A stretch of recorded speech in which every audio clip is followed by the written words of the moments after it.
Now, I would like to introduce our keynote, which I'm very happy to do this morning. Mayor Vince Lago. He was elected in 2021 and re-elected in 2023 and recently 2025, becoming the youngest mayor in Coral Gables history. He previously served as city commissioner for 8 years and vice mayor from 2019 to 2021. A strong advocate for sustainability, responsible development, and the arts, Mayor Lago has held leadership roles with several local organizations, including the Coral Gables Planning and Zoning Board and the Coral Gables Community Foundation. He represents the city on the Miami-Dade Transportation Planning Organization Board and serves as vice chair of the Biscayne Bay Watershed Management Advisory Board. Professionally, he is an executive in the construction management firm specializing in medical and educational facilities. He holds a master's in construction management and a bachelor's in business administration from FIU. Mayor Lago lives in Coral Gables with his wife Olga Marie and their daughters Maritu and Catalin. Ladies and gentlemen, it's my honor and pleasure to welcome our amazing mayor. Welcome. Thank you.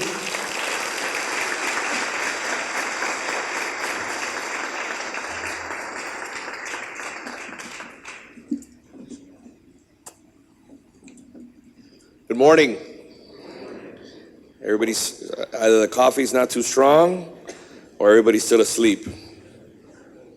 So before I get started, I want to tell you a little bit about my morning when I got here. So this morning I woke up at 4:30 like I do every day. I went to the gym at 5, and as I stepped out my front door, I realized that I had a flat tire. Not the best way you want to start the day, right?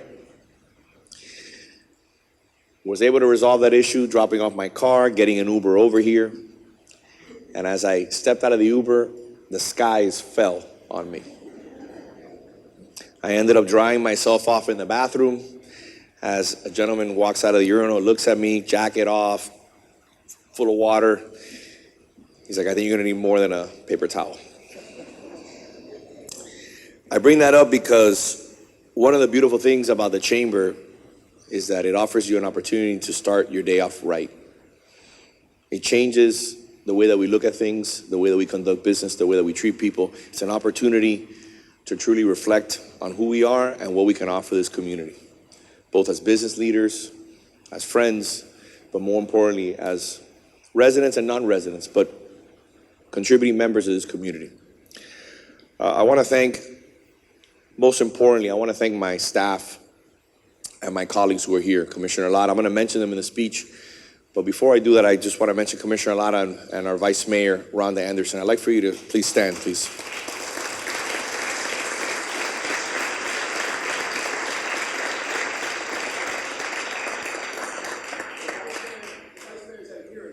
Not a problem. Not a problem. I want to recognize them because these are two exceptionally talented attorneys who run for office, get elected, but their whole ambition is just to serve and give back to this community. I also want to thank the manager, our DCM, our city clerk, our city attorney, our ACM, our entire staff. I ask the police chief, the fire chief, all the directors to please stand and be recognized because you're the reason why the trains run on time.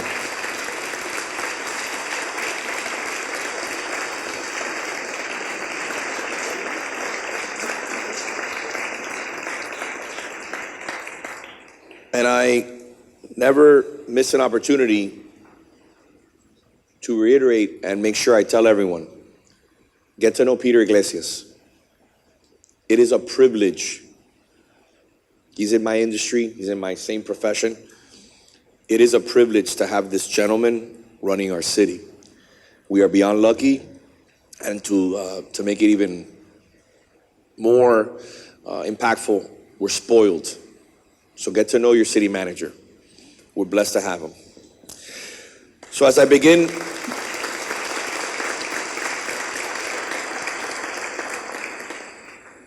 I also want to thank the clerk, Alina, Dariel, who are here. It's a blessing to have you serving. Thank you so much for representing our community with grace and dignity, and you're always a phone call away, no matter the time of the day. Thank you. As I begin my third term as your mayor, I'm reminded of a moment shared by two of the most successful business figures in modern history. Warren Buffett and Bill Gates. When asked to write down the one word that defined their success, they both wrote focus. That word is at the heart of everything I've done in my office and everything I intend to continue doing on behalf of our residents and our businesses. Focus is how we protect what makes Coral Gables special and how we pursue bold improvements for the future. That focus has already delivered meaningful results. We've rescinded the unjustified 101% commissioner salary increases. We're holding an election this coming April to ask our residents about moving our municipal elections to November to expand voter participation because all voices matter. We've also added safeguards requiring a 4/5 commission vote before we can spend from city reserves, preserving our long-term financial health. And most importantly, for our residents and businesses, we've maintained the millage rate for almost 10 years. And may I add, it's the second lowest millage rate for a full-service city in the commission. For the record, myself and Rhonda Anderson voted against the increases of salaries. We voted in favor of an inspector general when there were words of corruption in our city. Commissioners Fernandez and Commissioner Castro gave themselves a 101% salary increase. And instead of taking the bull by the horns when there was conversations about corruption potentially here in the city, they said it cost too much to bring an inspector general. The cost would be less than their own salary increase. Thank God for Commissioner Lara winning, for your support, for your hard work. We won a decisive victory, a double-digit victory. The people spoke loudly. The first thing that was done was remove our own 101% salary increases, remove car allowances and personal stipend accounts. We removed the city manager and brought back Peter Iglesias. We put on the next commission to bring an inspector general, to bring trust and respect to this community. For that, I thank you, Commissioner Lara, and our Vice Mayor. I want to thank our Vice Mayor, Rhonda Anderson, and Commissioner Lara for being here this morning and for standing with me to make these reforms possible. Their support and leadership helped turn these long-standing goals, one the prior commission failed to embrace, into a reality. I also want to recognize the dedicated members of our leadership team who keep the City Beautiful running at its best. As I mentioned, and I mentioned them before, we are beyond grateful for your support. Thank you. Our achievements are not isolated. They reflect a focused commitment to delivering world-class results.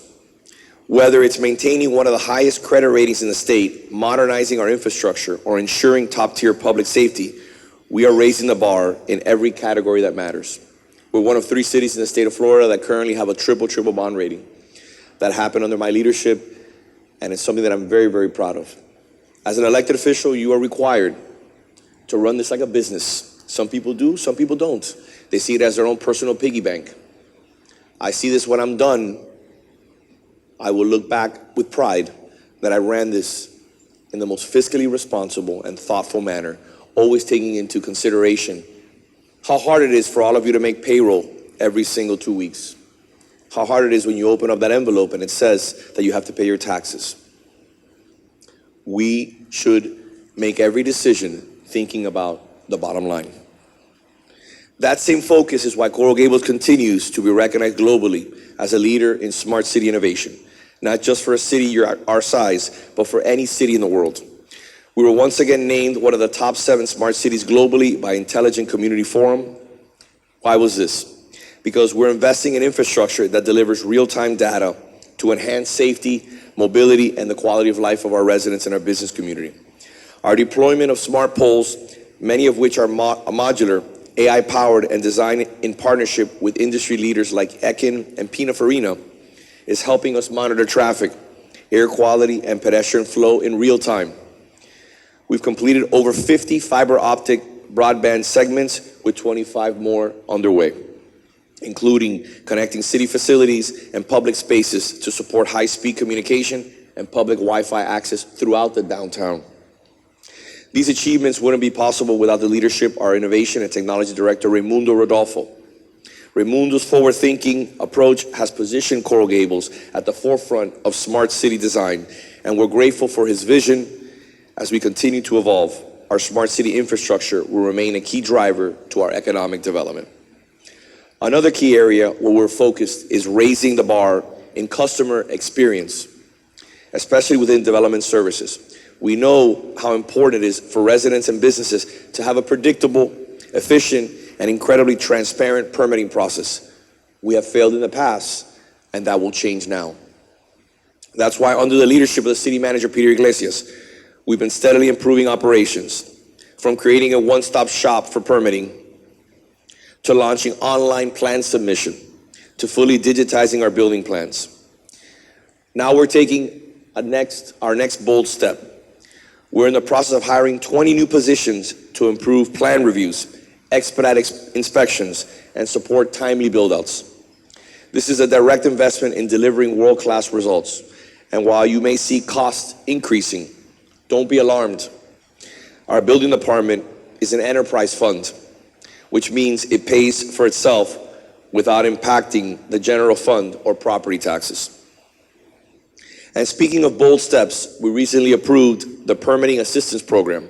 This program, originally created by the Economic Development Department, and Belkis, who's here with us today, and the Chamber, helps business open their doors faster by providing concierge-level permitting assistance, interdepartmental coordination, and technology and technical support. By formalizing it last month, we're strengthening our economic development toolkit and sending a clear message that Coral Gables is committed to being business-friendly.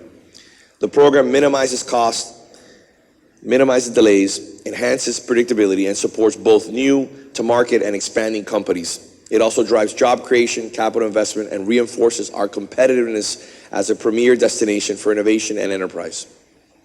This is especially good news for our business community, which brings vibrancy, energy, and innovation to our city. Businesses contribute, and you hear me say it all the time, nearly 27% of our ad valorem tax base, while they represent just 8% of our properties, and help nearly double our population each day as thousands of workers come to Coral Gables. We are focused on delivering the kind of service everyone expects from a true world-class city. This year, Coral Gables celebrates 100 years since its founding, and so will our Chamber of Commerce.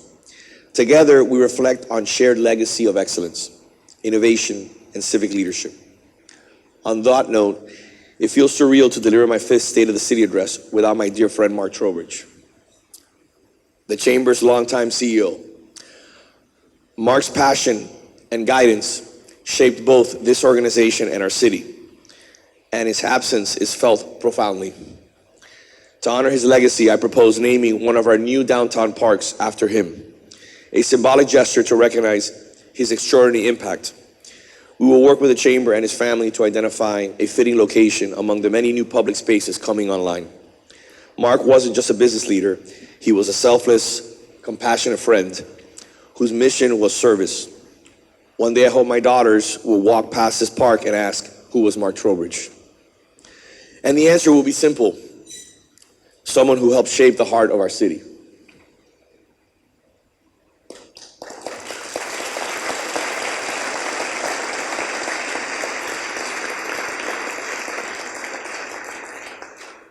On a lighter note, we welcome the Chamber's new CEO, my friend George Arizueta, who has big shoes to fill, and I made sure I've told him that, both literally and figuratively. But I have no doubt he will leave his own important mark, no pun intended, on our city. I look forward to continuing to work collaboratively with George and our new chair, Maria, in support of our business community. I also want to recognize my dear friend, Addis Carril, for her steady leadership as chair of the Chamber during an extraordinarily difficult year. Her commitment ensured that the Chamber remained strong and focused through a period of transition. And I am grateful for her partnership and the Chamber's continued collaboration with the city as we celebrate our centennial. I would also like to congratulate Maria Garcia of Kosiak, Tropin, and Throckmorton on becoming the Chamber's new chair. Maria, I look forward to working with you as the city's ex-officio member on your board. Thank you for your service.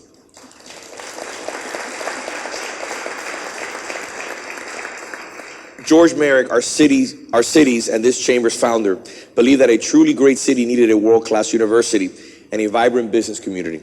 Today, we are proud to say we have both. The University of Miami remains a cornerstone of our identity of growth, and Coral Gables now hosts more than 8,000 businesses and over 140 multinational corporations.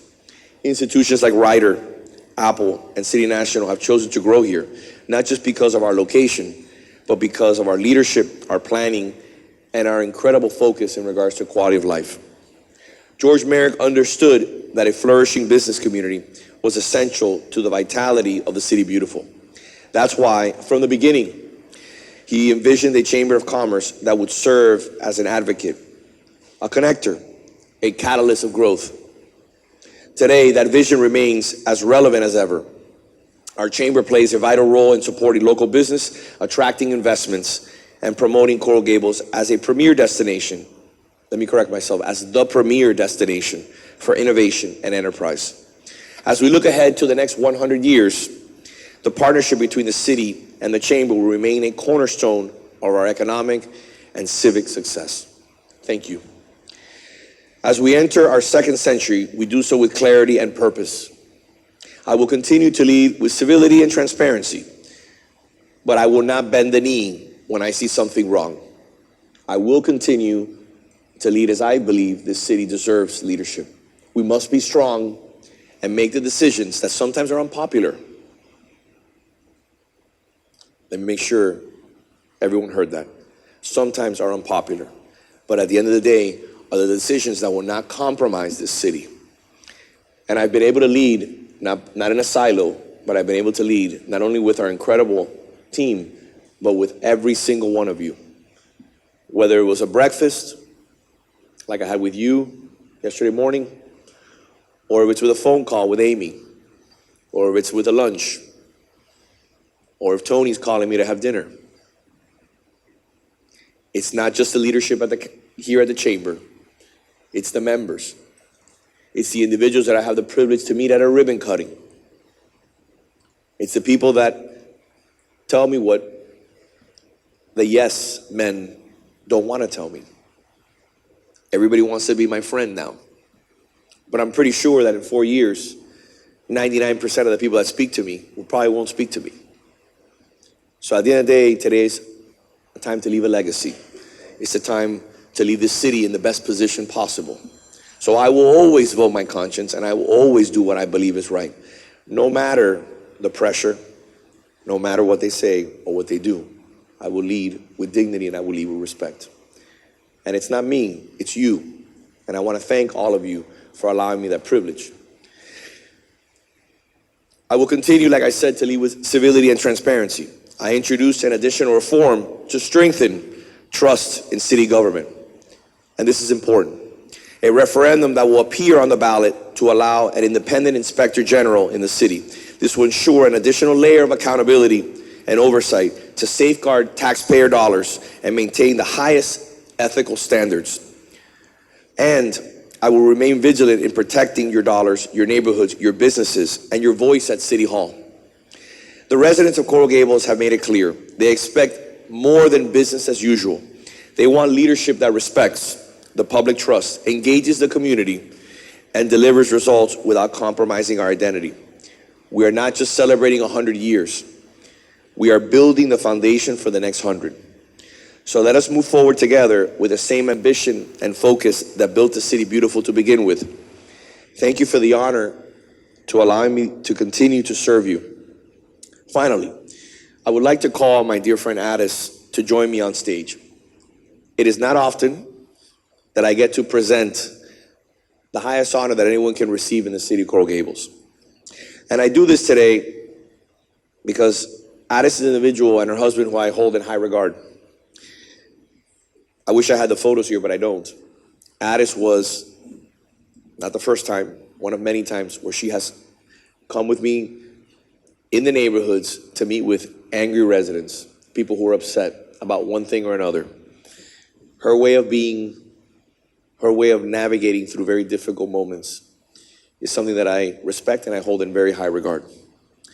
I reserve this award for those truly special moments when someone has made an extraordinary contribution to the city of Coral Gables. I've given less than 10 keys to the city since I've been elected.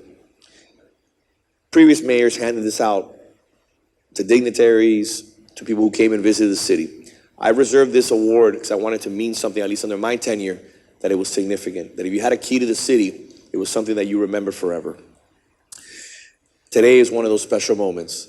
So Addis, over the past year, Addis Carrillo has led the Coral Gables Chamber of Commerce during a particularly challenging time. Our longtime president and CEO's illness and passing meant the role of chair became more demanding than ever.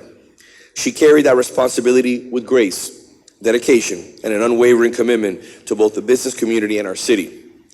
This chamber and Addis were also instrumental in helping us launch a new program to assist businesses with the permitting process, the program that I referred to in my remarks.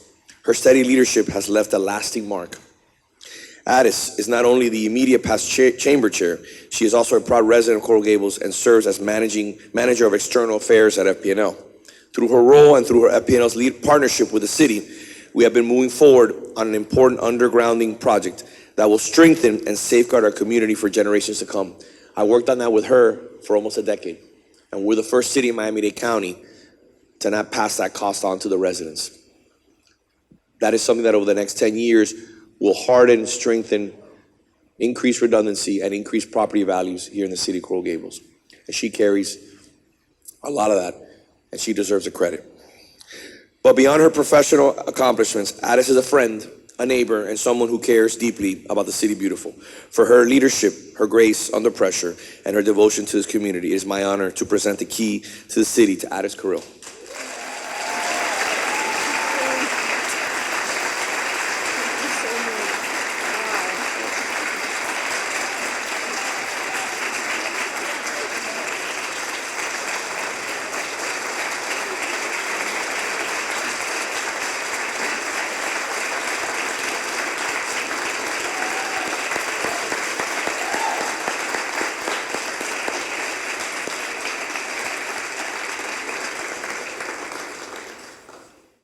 So in closing, I just want to say thank you for allowing me the privilege and the honor to serve as your mayor. Before we go on to Q&A, I want to remind you that in April, we have a very special election. Through the leadership of Commissioner Lara and Vice Mayor Rhonda Anderson, we will have 8 items on a special election. If you're a resident, I ask you to please get out and vote. We will be requesting to move elections in November, which, by the way, 28 of 34 municipalities already have elections in November. Saves the city significant amount of money, and that also will ensure 4 to 5 times more participation. As a son of immigrants who came to this country, fearing tyranny, dictatorship, my grandfather was a political prisoner, not once but twice. The idea of the Constitution, the ability to vote, is sacred. We should never be afraid to face more voters.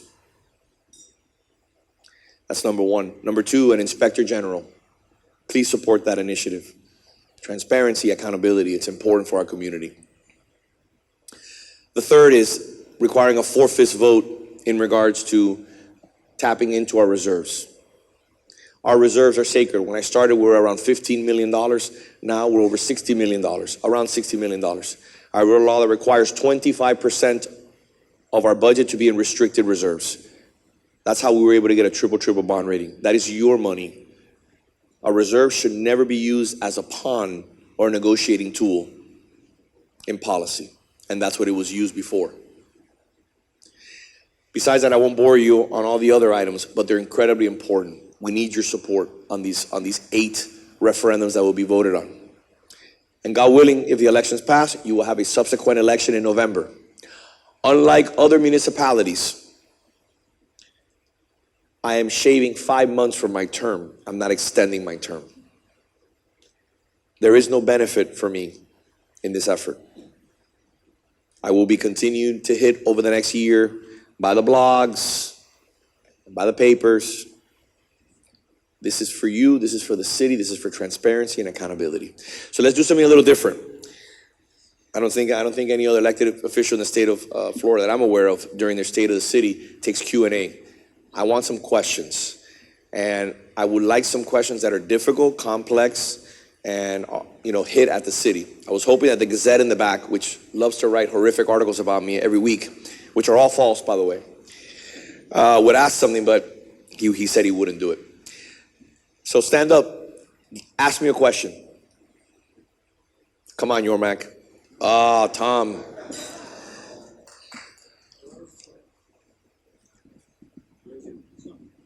Can you hear me? Yes, sir. I know I can feel the table behind me is a little worried, but I promise it's not that kind of question. Rising water levels. Yes. Obviously, you mentioned it this morning. It affects us here. We get very minimal play of golf when these things come, but I know it's affecting the city and the greater South Florida region. So this is a tough question because, I'm going to be very candid with you. Both parties are really talking and doing a lot of talking, but there's not a lot of action. But Republicans are leading. I'm a Republican. My house runs 100% on solar, and we've written the most stringent legislation and leadership in regards to sustainability and environmental stewardship in the state of Florida. From every building having to be LEED or equivalent, to having the largest charging network of any city in Miami-Dade County, to having the largest electric car fleet of any city in the state of Florida, to buying parks, to planting trees. We're leading. Something that I'm very proud of was a piece of legislation that we wrote a few years ago, that we're the only city that I'm aware of in the United States that's doing it.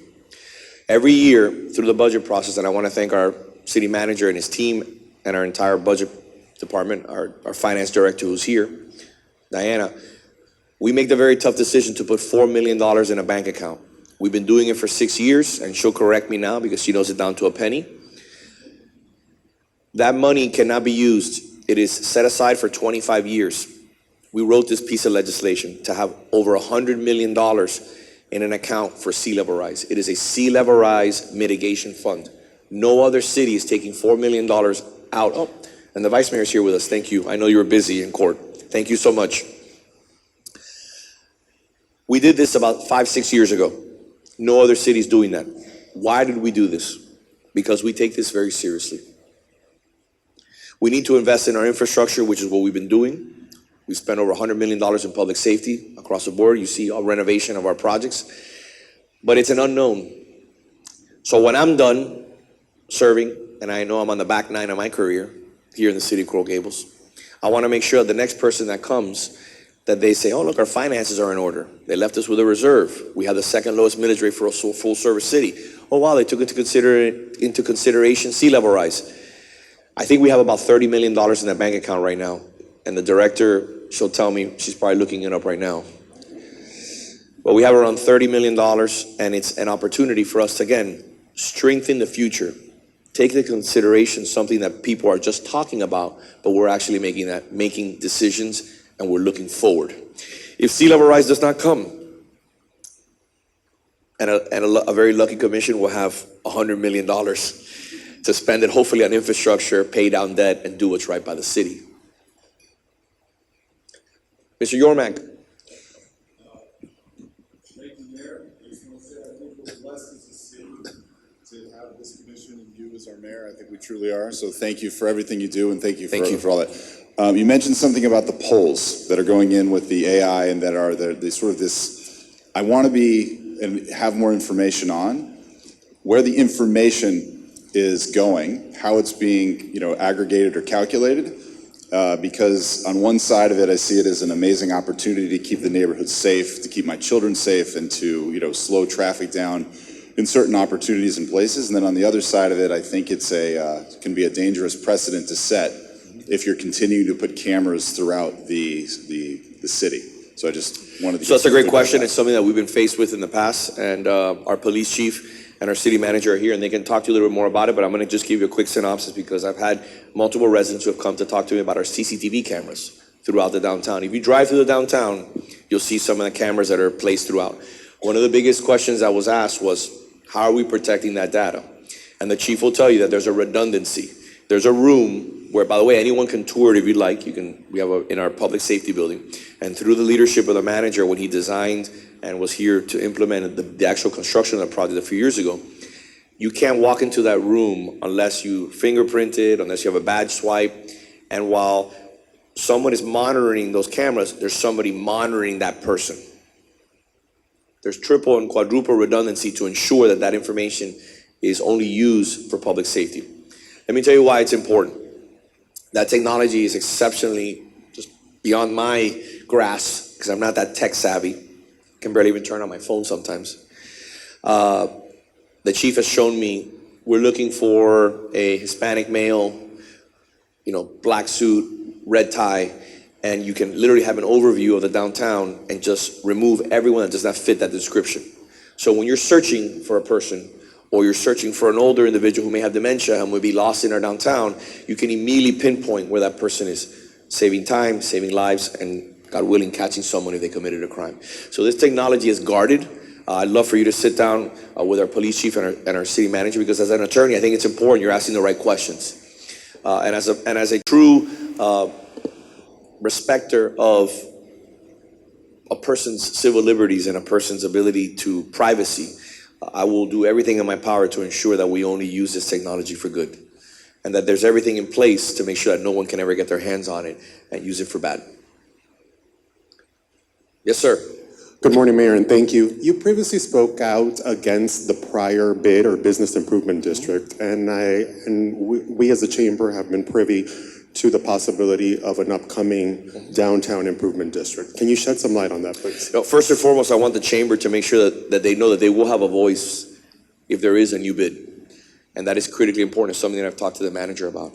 I'm gonna give you the answer, the answer that, again, not many people are gonna give you. The bid is run or was run by people who owned property in the downtown, which is the way it should be. But when you have one tenant, Mr. Steve Battel, who owns 1314, everybody perked up. It's okay, don't worry about it. It's all good. When you have one tenant who owns 1314 properties, they carry a lot more weight than everyone else, correct? You should use that for good, not for self-enrichment. So the bid was basically focusing in on the tenants of his properties. And then this gentleman came and threatened me and said that if I didn't vote for an upzoning of Miracle Mile, he would end my career. So he spent hundreds. I love Amy Donner's face. She's like, looks like she's in a deer with the headlights right now. You should publish this, by the way, before the Gazette does. Actually, the truth would come out if you publish it first. So, my point is that they came and threatened me and told me that if I don't vote to upzone Miracle Mile from 3 floors to 10, my career's over. Spent hundreds of thousands of dollars calling me anti-Semitic, a racist. The people saw the truth. We won, and we continue to serve. I will not vote to upzone Miracle Mile as long as I'm here. I think there's certain areas of the city that should be maintained, that should be historic, that should be protected. We should not fall to pressure or fold to pressure. We should be honest with ourselves, and by the way, I'm pro-development. I'm in the business of construction, but certain things are sacred. Giralda, Miracle Mile. I'm willing to give a little bit here, give a little bit there, but I'm not willing to vote outside of what I think is appropriate for the city of Coral Gables. So the bid is gonna come back, but it's gonna come back, and we're still deciding in what iteration. Will it be 100% private? Will the city run the bid? But I want buy-in from the business community. I don't want the business community to feel that they're obligated and that they're not properly represented. And that's what I kept hearing over and over and over from business owners. They said that we're not properly represented. We're paying all these fees, but none of our businesses are truly getting the exposure they deserve. So I hope that we do bring back the bid. I think it's an essential tool. The chamber plays a role, but we're gonna do it the right way. We're not gonna do it where it becomes a tool for one person. It's gotta be a tool for the entire community to prop the city up. Yes, ma'am. Let me get you a microphone.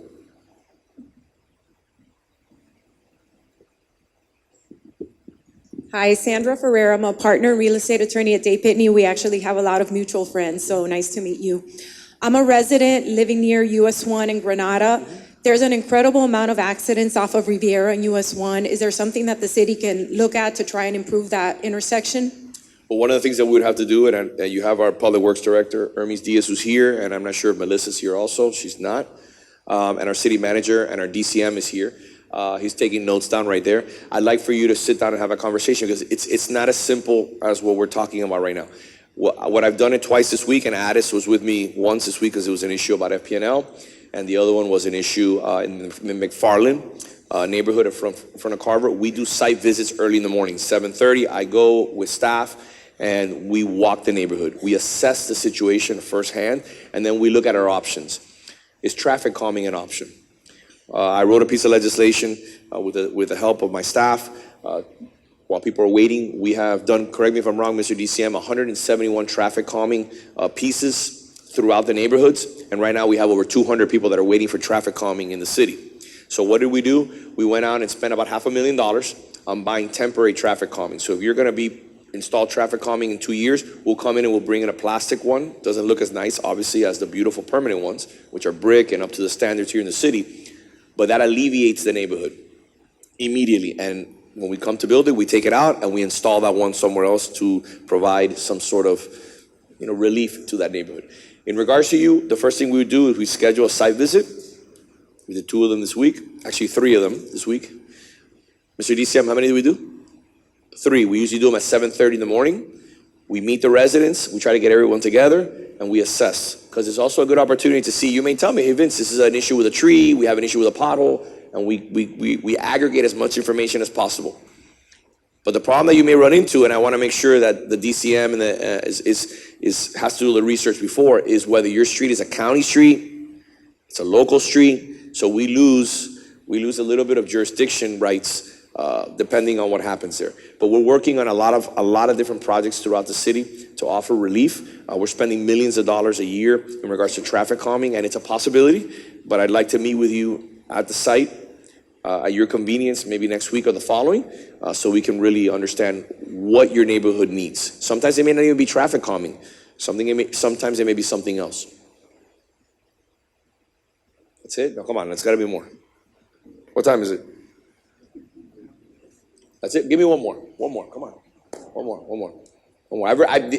The next one is organic. I paid for all these people's questions. I gotta give something for the Gazette to write. Anybody else? Come on.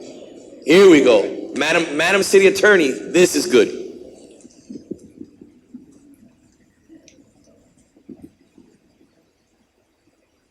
I was hoping our other city attorney who's here, Miriam Ramos, would ask a question, but she's not. Thank you, Mr. Mayor, for the wonderful state of the city and for everything you do. What, in your opinion, is the biggest problem facing Coral Gables? The biggest problem facing Coral Gables is an election which is forthcoming. We need to have all 8 referendums pass. We need to have increased voter participation, and we need to change, just like we did in the last election, how we do business. Let me give you an idea. I wrote a memo, which is public record, which stated that over the last 2 years, before Commissioner Alada was on the dais, the Vice Mayor and I voted no on all these issues. The Commission spent over $30 million of your money in a way that is fiscally irresponsible. From COLAs to hiring employees. By the way, staff said, don't pass that $20 million COLA. They passed it. Staff said, we don't need to hire all these employees. They hired them. Don't give yourself a raise. They gave themselves a raise without public input. By the way, that's one of the referendums. If I'm going to ask for a raise, I'm not going to slide it into the budget and force Rhonda, the Vice Mayor, and myself to vote against the budget. What I'm going to do is I'm going to say, I deserve to make $200,000, $150,000, $100,000. I'm going to put it before the voters. Doesn't that make sense? That's the way Miami-Dade County does it. These are common sense referendums. So when you ask me what is the most important thing facing the city right now, is I believe that April special election. Outside of that, I think a lot of it has to do with preemption. Preemption is an issue that we're facing on multiple different fronts, from our beautiful tree canopy, which now those restrictions have been loosened by the state significantly. Issues in regards to our zoning code, for example, the implementation of the RTZ and live local have really changed the way that we do business here and has really handcuffed the commission. So when residents come to me and they say, or to the manager and to my colleagues, they say, oh my God, this building is being proposed in my neighborhood. How can we stop it? Well, it's tough to tell somebody who voted for you, who pays your salary, which by the way is $50,000. Just want to make sure everybody understands that you can't help them, that your hands are tied.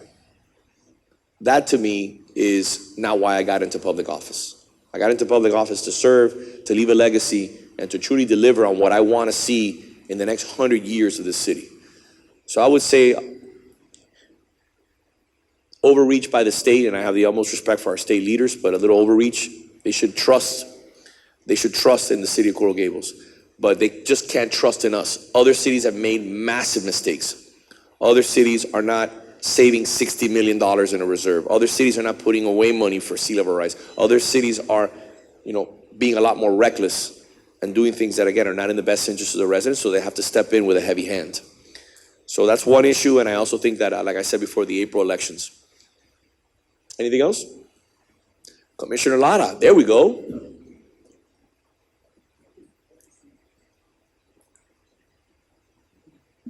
Mayor, thanks for all the comments you've made this morning and for updating all of us on the state of the city.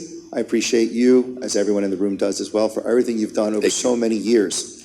As the newest elected commissioner, actually the first one elected in the next 100 years for the city, I wonder, what is your plan for improving our stature, our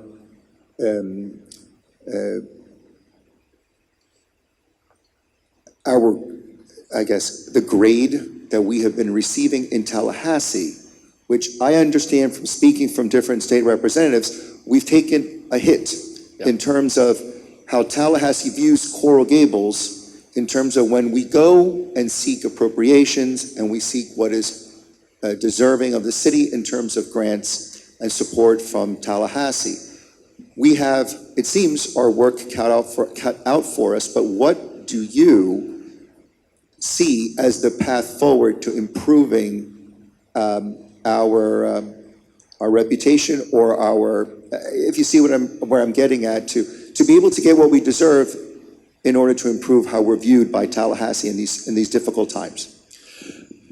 Before I answer that question, I'd like for the vice mayor to add a little color also, because she was in a meeting, multiple meetings with our state leaders, so you get an understanding that it's not just Commissioner Lara, this is actual factual information that he's giving you. Well, yes, I was present in a number of meetings, and it was very, very clear to me and explicitly expressed that the fact that our elected officials took raises for themselves and the fact that they threatened to touch the reserves that we use for cleaning up after a hurricane, was clearly a non-starter for them, and it directly impacted the appropriations that we received, because we received zero. And Mayor, I'm going to ask you, because I know you have the numbers in your head, how much did we bring back in the prior years? Thank you, Vice Mayor. So if everyone, I'll be brief, 'cause I know everybody's got to get to work. So before I became mayor and through the leadership of my office, we were able to go from getting, the highest was around $1 million in appropriations, to getting well over $3.5 million in appropriations. The vice mayor and myself went up there, not once, but 2 years in a row, and we hit record numbers. The subsequent year, we lost an election. And Commissioner Fernandez, Commissioner Castro, and then Commissioner Menendez led the charge in Tallahassee. We received $0 from Tallahassee. I received phone calls from state representatives and state senators saying, do not waste your time. Do not waste your time. A city that raises their own salaries unilaterally and hides it in a budget to the tune of 101% cannot come to the state asking for money. Makes sense, right? A commission who gives themselves a $1,000 a month car allowance can't ask for money from the state. A commission that gives themselves a $1,000 expenditure account a month or so, around that range, should not be asking for money. A commission that hires a city manager in the middle of a commission meeting based on the fact that they see him on LinkedIn and the person walks in and the mayor asks, can I see a resume? Can I see a background check? No, we're hiring this person right now. You can't run a 300. This is simple. You're all business owners. Would you hire your CEO if he walked in your front door, or she walked into your front door without viewing a resume and a background check? No, right? Is there one person here? Because I want to make sure the blogs see that. Is there one person here that would hire somebody sight unseen after not speaking to them? No, right? If you would, raise your hand. Anybody? Would you? No, right? Okay. Especially a $300 million city with over 1,200 employees. That is corruption. That is corruption. That is self-serving. So, through the hard work of our new commission and our amazing directors that are here, we now have an opportunity in Tallahassee. But we have to show discipline and restraint. One of the things that I learned, and I was spoken to by the state reps and the senators, they told me, Vince, we're very proud of you on how you rescinded the salaries, the car allowances, and the personal allowances, but also the way that you put the referendums for voters. The election, the fact that if you want to touch your reserves, you need a 4/5 vote. If you want to raise your salary, it has to go before the residents. Those are things that are building back the trust that we eroded so quickly when there was changes. And by the way, in closing, there's no better proof than a double-digit win in an election. When they got elected, 6,000 people voted. In this new election, over 10,200 people voted. People were sick and tired. So no matter the narrative, as you see at the federal level and at the state and at the local level, this community is full of very, very intelligent people. They know what's happening. They know the truth. And we need you to come out in April and make sure that you vote in favor of these 8 referendums, which will ensure the vitality of the city for the next 100 years. Thank you. God bless. And I'm blessed and grateful to serve as your mayor. And I want to thank the chamber. And always remember Mark's legacy and the privilege it is to serve you. Thank you. God bless.